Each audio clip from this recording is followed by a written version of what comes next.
كلمتان حبيبتان إلى الرحمن خفيفتان على اللسان ثقيلتان في الميزان. Hukamolardan biri aytadi, nafsim uchun rohatni istadim. Faqat nafsimga kerak bo'lmagan narsalarni tashak ko'rdim, shundan boshqa rohat bo'lmas ekan nafsga. Men husnul islamil mar'i tarkuhu ma la ya'nihi. Juda cho'zilib ketyapti uzr. Kishini zo'r islomi nimada ko'rinadi desa, payg'ambar sollallohu alayhi vasallam aytgan, o'ziga kerak bo'lmagan ishlarni, so'zlarni tark qilganda zo'r musulmonligi ko'rinadi dedi. Shuni qilib ko'rdim, haqiqatan nafsim orom oldi. Aralashavermaysiz har narsaga siqilavermaysiz, falon joyda suv olibdi desa, falon joyda narx qimmatlabdi desa, ishingiz bo'lmaydi. Zo'r bu. Va nafsni mashaqqati ham ayni shunday o'zida. O'ziga kerak bo'lmagan gap bilan ish bilan ovora bo'lishiga senga nima deysiz? Jirilaysa birov. Senga nima?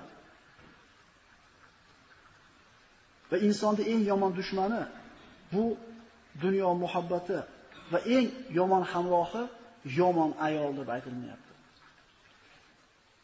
Ya'ni Allohning zikrini chiroyli eshitdingiz, qalbingiz orom oldi, 36 bo'ldi temperaturangiz, shirin bo'lib uyga borsiz, nauzubillah, ayolingiz ana shu dunyoga hirs qo'ygan, dunyoga muhabbat qo'ygan, dunyoda quli bo'lgan ayol bo'ladigan bo'lsa, borishingizga bir pasda temperaturangiz to'g'rilab qo'yadi.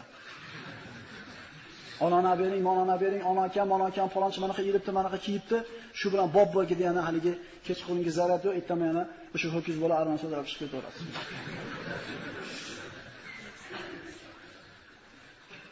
Kishi deydi Rasululloh 4 ta narsada baxtli bo'ladi deydi.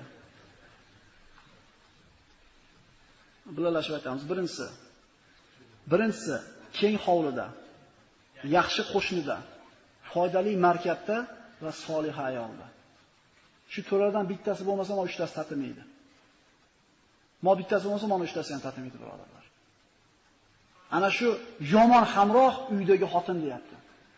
Uydagi xotinni tarbiyalamaydigan bo'lsang, seni tarbiya topgan hech narsa emas deyapti. Tekizlab qo'yadi. Ertamangacha g'adablab chiqadi.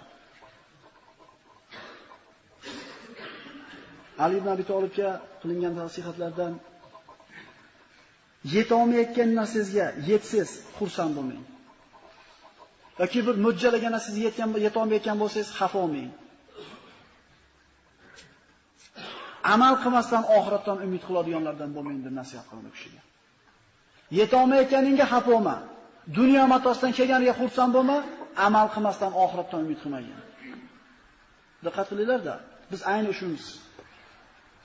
Yetolmayotganimizga siqilamiz, kelgan 3-4 so'mga xursand bo'lib ketamiz, amalimiz oz, oxiratdan umid qilaveramiz. Buni aksi aytilmayapti.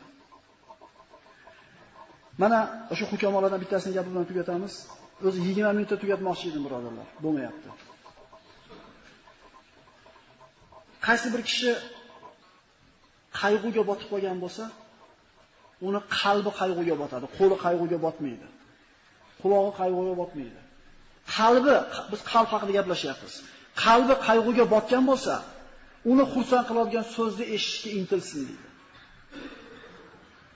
Xo'p, mo'minning qalbi qayg'ursa, qanaqa so'z uni qalbini ko'tarishi mumkin? Dunyoda bo'limi? Mansabmi? To'g'ri, ana shu dunyo uchun quvnaydigan odamga dunyo haqida gapirish kerak. Munosabat tijorati bo'lmagan bo'lsa, keyin safar birga ish qilamiz, yaxshi ish bo'lyapti-da, shu shunga qunaveradi. Munosabat yutkazib qo'ysa, keyin safar yutamiz desa, xursand bo'laveradi. Mo'min odamning qalbi xat bo'lgan paytda nima bilan xursand bo'ladi qalbi? Ala bi zikrillahi tatma'innul qulub demayaptimi Alloh? Ahli qalblar Allohni eslaganda xotirjam bo'lib orom olmaydimi deyapti. Mo'min odam Allohning zikrini eshitganda ina qalbi orom oladi. Ina xursand bo'ladi. Rivoyat bor-ku. Sulaymon alayhisolamning uziga bo'lar ekan. Xafa bo'lib siqilib ketgan uziga qarar ekan. Xursand bo'lib bir teriga sig'may kelsa uziga qarar ekan, doim bir xil bo'lib qolar ekan kayfiyati. Bu narsa o'tkinchi degan yozuv bor ekan uzigida. Har safar uziga qarar ekanda, joyiga tushib qolar ekan, chiqib ketgan bo'lsa, chiqib qolar ekan, tushib ketgan bo'lsa. Bir kun shunaqa achchig'i kelibdi-da, Uziga chiqilib turibdi. Uziga qarab ham qalbi taslim topib otgan ekan, uzi bir aylanib qaytib ketdi-da, qarasa ichida ham yozuv bor ekanmish. Olib qarasa, ha bunisi ham o'tib ketadi deb qo'ygan.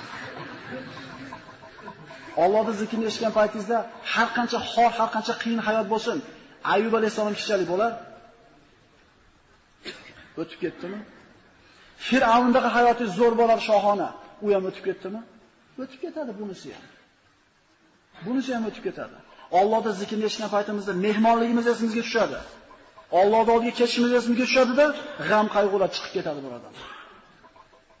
Vallazina idza zukirallohu wajilat qulubuhum va idza tuliyat alayhim ayatuhu zadatuhum iymana va ala robbihim yatawakkalun. Alloh taolo o'zining mo'min bandalarini maqtab aytadi, shunday bandalarki, agar ularga Alloh eslatilsa, qalblari yumshaydi. Yumshadimi? Istaylar o'zingizlardan. Agar ularga Allohning oyatlari o'qib berilsa, iymonlariga iymon qo'shilib, iymoni ziyoda bo'ladi. Haqiqatdan deb qo'yamiz. Keyin nima deydi? Allohga tavakkal deydi ular. G'am qilmaydi deydi. Allohga tavakkul qilgan el na qalqonni, na qalqon g'amini. Demak, birodarlar, qalbni davosiga taalluqli bo'lgan bu birinchi muhozara bo'lgan bo'ldi.